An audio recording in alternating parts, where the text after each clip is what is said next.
رمضان المبارک کے مہینے کے آداب ہیں. جو انسان روزے کے 6 آداب کا خیال کرے گا، جو انسان روزے کے 6 آداب کا خیال کر کے روزے رکھے گا، اللہ رب العزت روزے قبول بھی فرمائیں گے، اور اللہ کی طرف سے جو انعامات اور جو رحمتیں اس کو اوپر ہوں گی، اللہ وہ بھی اس کو نصیب فرمائیں گے. جو اللہ کی طرف سے انعامات اور رحمتیں ہیں وہ بھی اللہ اس کو نصیب فرمائیں گے. روزے کا پہلا ادب یہ ہے کہ اپنی آنکھ کی حفاظت کرنا، اپنی آنکھ کی حفاظت کرنا، کیونکہ رمضان المبارک کے مہینے میں جیسے اعمال کا ثواب ہوتا ہے، ہر عمل 70 گنا بڑھ جاتا ہے. نفل فرض کے برابر ہو جاتے ہیں، فرض 70 فرضوں کے برابر ہو جاتے ہیں، فرض 70 فرضوں کے برابر ہو جاتے ہیں. اسی طرح ایک گناہ کو اوپر اللہ کی طرف سے پکڑ بھی اتنی آتی ہے. فرمایا کہ روزے کے آداب میں ہے کہ اپنی آنکھ کی حفاظت کرنا، اپنی آنکھ کی حفاظت کرنا، کیونکہ نگاہوں کی اگر حفاظت نہیں کرے گا، بدنظری کرے گا، بدنظری کا بہت بڑا گناہ ہے، بدنظری کا بہت سخت گناہ ہے. آتا ہے کہ جو انسان بدنظری کا عادی ہوتا ہے، اپنی نگاہوں کی حفاظت نہیں کرتا، اللہ مرنے سے پہلے اس سے ایمان کی نعمت بھی چھین لیتے ہیں. اللہ مرنے سے پہلے ایمان کی نعمت بھی اس سے چھین لیتے ہیں. گناہ بہت سخت ہے، انسان کو شرک تک لے جاتا ہے. بدنظری کیا ہے؟ ہر وہ چیز جو اللہ سے غافل کر دے، ہر وہ چیز جو اللہ سے غافل کرے وہ بدنظری ہے. چاہے وہ کوٹھی ہے، چاہے وہ بنگلہ ہے، چاہے وہ گاڑی ہے، چاہے وہ جائیداد ہے، چاہے زمین ہے، دنیا کی جو چیز ہے، اگر وہ اللہ سے غافل کر رہی ہے وہ بدنظری کے اندر شامل ہے. اور غیر محرم کی طرف نگاہ اٹھانا یہ گناہ ایسا ہے، اللہ اس کی وجہ سے ایمان کی نعمت بھی چھین لیتے ہیں. شیخ ابو عبداللہ اندلسی رحمہ اللہ کی ایک واقعہ نقل کیا ہے. شیخ الحدیث زکریا رحمہ اللہ نے اپنی آپ بیتی کے اندر بڑی تفصیل سے واقعہ نقل کیا ہے. میں اس کو مختصر کر کے آپ کے سامنے جتنا مقصود ہے وہ اتنا سناؤں گا، مفصل نہیں سناتا. یہ بہت اللہ کے ولی تھے، بہت بڑے محدث تھے.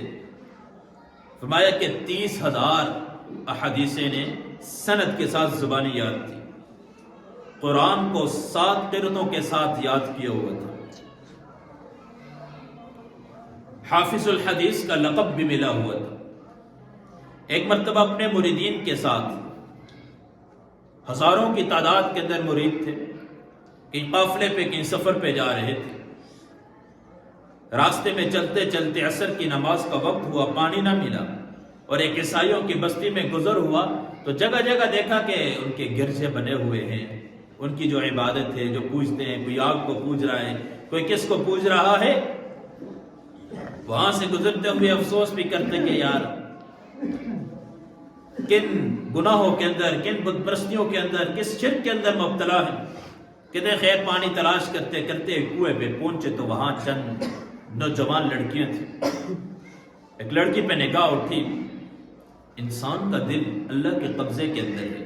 انسان بہت کمزور ہے، کسی کو حقیر نہ جانے. اللہ کی طرف سے کبھی بھی کایا پلٹ سکتا ہے، کبھی بھی انسان کی دل کی دنیا بدل سکتی ہے. یہ تو بہت بڑے محدث، بہت بڑے حافظ قرآن، حافظ الحدیث کا لقب پانے والے. ایک عورت پہ، ایک لڑکی پہ، نوجوان لڑکی پہ نگاہ پڑی، پانی بھر رہی تھی. اللہ نے اس کو حسن بھی دیا ہوا تھا، اس نے زیورات وغیرہ بھی پہنے ہوئے تھے. تو جو دائیں بائیں لڑکیوں سے پوچھے تھی یہ کون ہے؟ کہا کہ اس بستی کا جو سردار ہے یہ اس کی بیٹی ہے. کہا کہ پھر اس کو بے باپ نے اتنا اس انداز سے کیوں رکھا ہوا ہے؟ باپ اس کا اس کے لیے ملازم نہیں رکھ سکتا؟ ملازمہ کوئی ہوتی جو گھر کا کام کاج کرتی، کوئی پانی بھر کے لے کر آتی. اللہ نے اتنا مال بھی دیا ہوا ہے، اس کے زیورات نظر آتے ہیں، دکھا رہے ہیں کہ اللہ نے مال کی نعمت سے بھی نوازا ہے، اللہ نے حسن کی نعمت سے بھی نوازا ہوئے. کہا نہیں، اس کا باپ بڑا سمجھدار ہے کہ یہ ایسا نہ ہو کہ باپ کے مال کے اوپر بیٹی اپنی عادات کو نہ کھو بیٹھے. کام کاج کا طریقے نہیں آئے، کل سسرال میں جائے گی، خاوند کے گھر جائے گی، وہاں اس کو کام کرنے کا طریقہ نہیں آئے گی تو ساس سے تانے سنیں گے. کہا باپ اس کا بڑا سمجھدار ہے کہ باپ کے مال پہ فخر نہ کرے، غرور نہ کرے. کہا اچھا. 3 دن وہاں بیٹھے رہے. مریدین بھی پریشان ہے کہ حضرت کو کیا ہو چکے. نماز کا وقت آتے ہیں، نماز پڑھتے ہیں، نماز سے فارغ ہونے کے بعد پھر سکتے کی حالت میں چلے جاتے ہیں۔ 3 دن کے بعد اپنے مریدین سے مخاطب ہو کے کہنے لگے میں کب تک اپنے دل کی حالت آپ سے چھپاؤں گا، میرے دل کی دنیا اللہ نے بدل دی ہے، مجھ سے جو اللہ نے تقوی کا لباس تھا وہ کھینچ لیا ہے، میری اندر کی روحانیت جو کیفیت بنی ہوئی تھی سب سلب ہو چکی ہے، میرے دل کے اندر اس لڑکی کی محبت آ چکی ہے۔ اب اس کے گھر کے اپنے مریدین سے کہا آپ چلے جاؤ، میں آؤں گا بعد میں۔ اس کے گھر کے اور گھر جا کے اس کے باپ سے رشتے کی بات کی، کہا تم مسلمان ہو ہم عیسائی ہیں، ہمارا جوڑ نہیں ہو سکتا۔ حضرت شبلی رحمہ اللہ کہتے ہیں ان کے مریدین کے اندر آتے ہیں، جنید بغدادی بھی ان کے مریدین کے اندر آتے ہیں، اتنی بڑی شخصیت ہے، کہتے ہیں کہ میں بھی گیا حضرت کے پاس، حضرت کیا کہہ رہے ہیں، ہزاروں مرید ہیں، ہزاروں آپ کے ہاتھ پہ توبہ طائب ہونے والے ہیں، ہزاروں نے آپ کے ہاتھ پہ کلمہ پڑھا ہے، کیا معاشرہ ہو چکا ہے؟ کہا شبلی میں بے بس ہوں، میرا دل میرے ہاتھ میں نہیں ہے، میں بے بس ہوں، میرے بس کی بات نہیں ہے، یہ تو اللہ ہے جب دلوں کے حال کو پھیرنے والا ہے، یہ تو رب کی ذات ہے۔ کہا میرے بس کی بات نہیں ہے یہ۔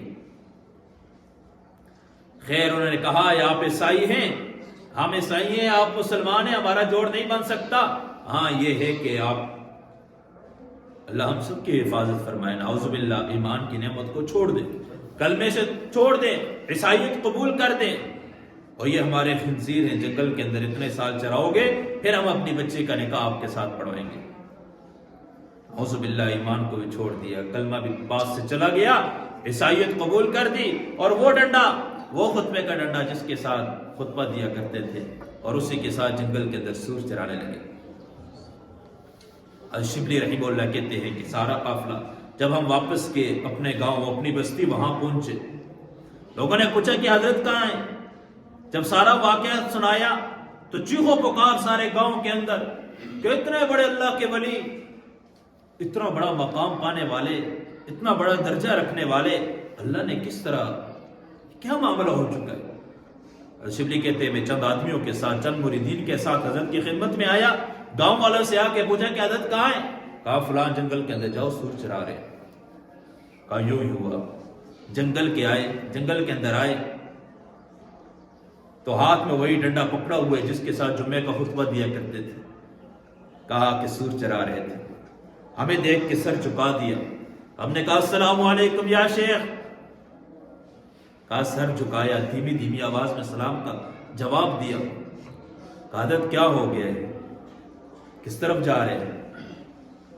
کہا کہ اللہ رب العزت نے ساری نعمتیں چھین لی ہیں، ایمان کی نعمت کے ساتھ ساتھ جو 30,000 حدیثیں یاد تھی سب بھول چکا ہوں، ایک حدیث یاد ہے، من بدل دینہ فاقتلوہ، جو اپنے دین کو بدل دے اس کو قتل کر دو، میری سزا قتل ہے۔ کہا حضرت کچھ قرآن یاد ہے؟ 7 قرأتوں کے ساتھ قرآن کے حافظ تھے آپ۔ کہا قرآن کی 2 آیتیں یاد ہیں، قرآن کی 2 آیتیں یاد ہیں، باقی سب بھول چکا ہوں۔ ایک آیت یہ ہے کہ جو اپنے دین کو چھوڑ دے اس کو قتل کر دو، جو اپنے دین کو چھوڑ دے اس کو قتل کر دو۔ دوسری آیت یہ یاد ہے کہ اللہ جس کو عزت دینا چاہے ساری دنیا ذلیل نہیں کر سکتی، رب جس کو ذلیل کرنا چاہے دنیا کا کوئی انسان اس کو عزت نہیں دے سکتا۔ کہا باقی تو شیخ شبلی کہتے ہیں کہ ہم سجدے کے اندر پڑ کے اللہ کے سامنے رونا شروع کیے سارے مریدین۔ کہا کہ حضرت کے دل پہ ظاہر اللہ والے تھے تو اللہ والے، لیکن اللہ نے کسی گناہ کی وجہ سے بعض اوقات اللہ سبق سکھاتے ہیں، اللہ کی طرف سے پکڑ آتی ہے، بعض اوقات انسان سمجھ نہیں سکتا کیا ہو رہا ہے، تو اللہ کی طرف سے وہ پکڑ تھی۔ تو مجھے کہا کہ آپ چلے جاؤ، میرے دل اللہ کے قبضے کے اندر ہے، میں کچھ نہیں۔ کہا 3 دن گزرے تھے، شیخ شبلی کہتے ہیں کہ 3 دن کے بعد ہم دیکھ رہے ہیں کہ نہر سے غسل کر کے آ رہے ہیں، آنکھوں میں آنسو ہے، داڑھی تر ہوئی ہے، کانپ رہا ہے جسم، آ کے ہمارے سامنے بیٹھے کہ اشہد ان لا الہ الا اللہ اشہد ان محمدا عبدہ ورسولہ۔ دوبارہ اللہ نے کلمے کی نعمت سے نواز دیا اور سب کچھ دے دیا، اور اللہ بتانا چاہتے تھے جب ان عیسائیوں کی بستیوں سے گزر ہو رہا تھا، جب ان گرجوں سے گزر ہو رہا تھا، تیرے دل میں آیا تھا یہ حقیر ہے، ہم مسلمان ہیں، ہم ان سے بہتر ہیں، ہم ان سے بہتر ہیں، یہ اللہ کی نظروں میں گرے ہوئے ہیں۔ اللہ دکھانا چاہ رہے تھے کہ ابو عبداللہ اندلسی میں ہوں ان کو اس طرح درجے میں رکھنے والا، آپ کو اس درجے کے اندر رکھنے والا، یہ میرے قبضے کی بات ہے، آپ کے قبضے کے اندر کچھ بھی نہیں ہے، یہ میرے قبضے کی بات ہے۔ میں جو چاہوں جب چاہوں جیسے چاہوں کر سکتا ہوں. میرے عزیز بھائی اور دوستوں میں بات کر رہا تھا، بات لمبی ہو رہی ہے کہ روزے کے 6 آداب ہیں. ان میں سے ایک ہے کہ اپنی نگاہوں کی حفاظت کرنا. اپنی نگاہوں کی حفاظت کرنا. اللہ ایمان کی نعمت بھی چھیلے. مصر کے مؤذن کا واقعہ میں نے آپ کو سنایا تھا، کچھ وقت پہلے کی بات ہے، غالب پچھلے سال سنایا ہوگا.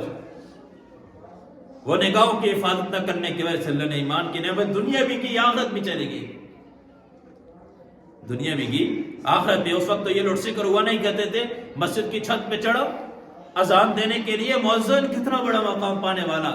نیچے ایک عورت پہ نگاہ پڑی، اس کے گھر میں گئے، کہا اوپر بات کرتے ہیں، اوپر بات کرتے ہیں. وہاں بھی یہی واقعہ آتا ہے. کہا کہ آپ مسلمان، ہم عیسائی ہیں. کہا ٹھیک ہے، میں اسلام کو چھوڑنے کے لیے تیار ہوں، لیکن آپ کی بچی کا رشتہ کروں گا. کہا کہ اوپر چھت پہ جاتے ہیں. وہاں چڑھتے چڑھتے جب اوپر پہنچے، وہاں سے پاؤں پھسلا، وہیں نیچے ایمان کی نعمت بھی چلے گی اور دنیا بھی چلے گی. سب سے پہلے اپنی نگاہوں کے اندر حیا کا کاجل لگائے، اپنی نگاہوں کے اندر حیا کو بسا دے. ساری دنیا آپ کو، ہم دیکھیں ہماری نگاہ کس طرف جا رہی ہے. تو رمضان المبارک کے اندر خاص طور پہ روزے کے جو 6 آداب ہیں، ایک یہ کہ اپنی نگاہوں کی حفاظت کرنا. دوسرا یہ ہے کہ اپنی زبان سے جملہ جو نکالنا تو سوچ سمجھ کے نکالنا. اپنی زبان کی حفاظت کرنا. جھوٹ، غیبت، اس طریقے پہ لیا نہیں کرنا، جھگڑا کرنا بات بات پہ. جھوٹ کسے کہتے ہیں؟ غیبت کسے کہتے ہیں؟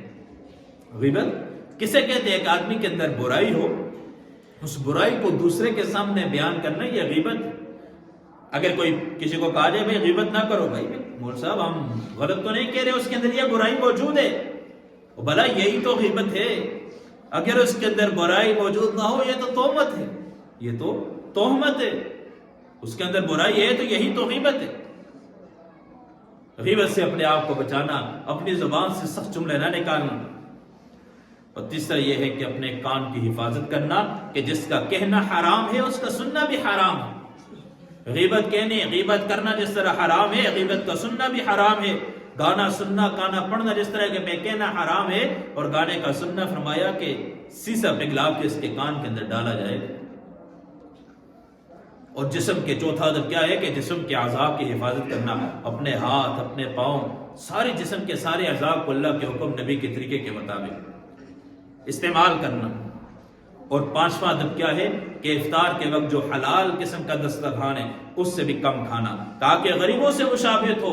رمضان کا مقصد یہ ہے کہ غریبوں سے مشابہت ہو، ان کا احساس ہمارے دل کے اندر ہے کہ غربا کیسی زندگی گزار رہے. اشرحافی رحمہ اللہ کے بارے میں آتا ہے، ان کے پاس ایک شخص آ کے بیٹھا، جسم پہ لباس نہیں ہے، شریف لباس تو دوسرا ہے، لیکن جس طریقے پہ انسان کو سردی سے بچنے کے لیے کوٹ وغیرہ انسان پہنتا ہے، کچھ چادر اوڑھتا ہے، وہ کچھ بھی نہیں، لیکن وہ اس کے ہاتھ میں پکڑا ہوا ہے اور ساتھ کام پی رہا ہے. حضرت کہنے لگے بھائی یہ کیوں نہیں پہن رہے؟ کہا کہ میرے پاس اتنی طاقت، اتنی استعداد تو نہیں ہے کہ میں غریبوں کی مدد کر سکوں، لیکن یہ تو میرے بس کے اندر بات ہے کہ میں اپنے آپ کو احساس تو دلا سکوں کہ کتنے غریب بیچارے ہیں جن کے پاس سردی سے بچنے کا انتظام نہیں ہے، ان پہ کیا گزر رہی ہے. تو روزے کا مقصد کیا ہے کہ دن کو بھوکا رکھ کے کہ غریبوں کا احساس ہو، غربا کے ساتھ تعاون کرنا، غربا کی مدد کرنا. کتنے ہمارے پڑوس کے اندر ایسے ہوتے ہیں بیچارے جن کے پاس ہمارے مالداروں کے کئی دسترخوان افطاری میں، کئی دسترخوان پہ کئی ڈشیں موجود ہوتی ہیں، اور ساتھ پڑوس کے اندر غریب کے پاس کھانے کے لیے کچھ نہیں ملتا.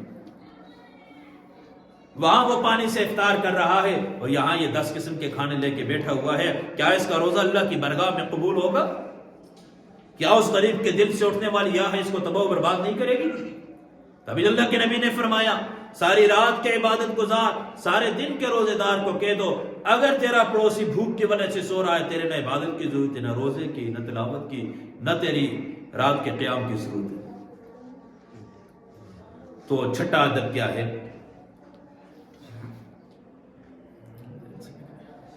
پانچواں ادب یہ افطار کے وقت کم کھانا، اور چھٹا ادب ذہن سی بات ہے.